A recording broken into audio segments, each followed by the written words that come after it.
In this video, I'm going to show how to install Taurus. And this is how the screen looks. If you're using Virgo, you're asking questions, you can connect to data sources, but let's say you want to do more powerful stuff and have manipulate files on your local machine. So we go to Taurus for that. So this is how it looks like because it's not currently running. So we can download Taurus.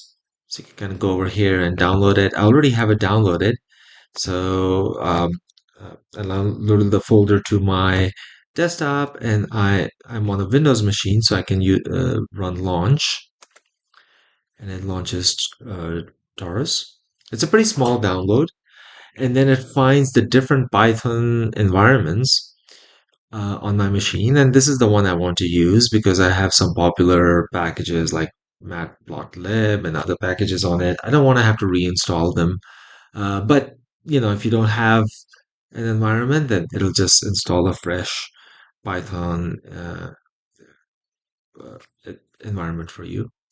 So I'm going to click next.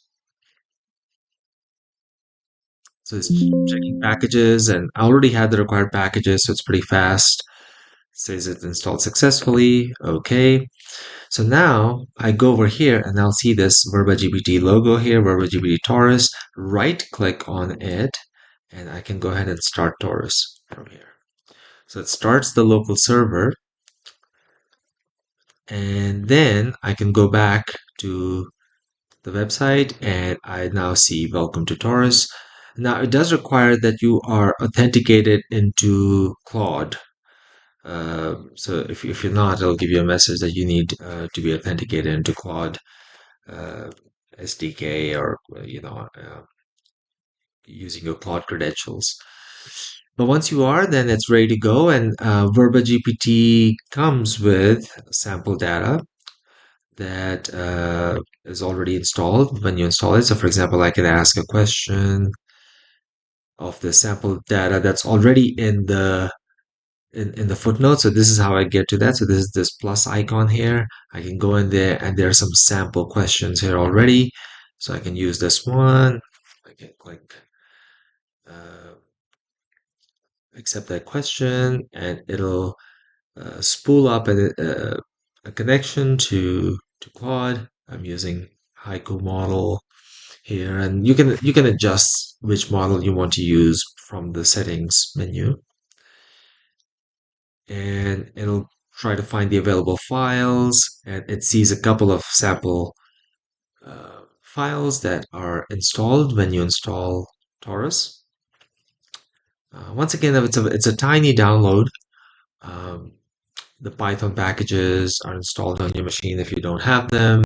Packages like pandas, matplotlib, things that Taurus will need to analyze data and give you useful responses. So here it's analyzing a CSV file and some sample budget data, kind of mimicking like your household items budget, and being able to ask a question of it. And this is obviously just a one particular use case. You can imagine being able to do this with all kinds of things. If you have marketing data in a CSV file, or if you have um, accounting data or other things, and if you have a robust prompt, then the idea is that Doris is able to to do a bunch of tool calls, and based on the prompt is able to hopefully give you a good response. Um, so this is one of the more involved prompts because we're asking it to create forecasts and analyze. It takes a little bit of time for it to complete its uh, analysis, but while it's doing it, I can tell you a little bit more about the different menus. So you can stop Taurus as well here. You can uninstall Taurus from the tray. You can check, whether you authenticated or not.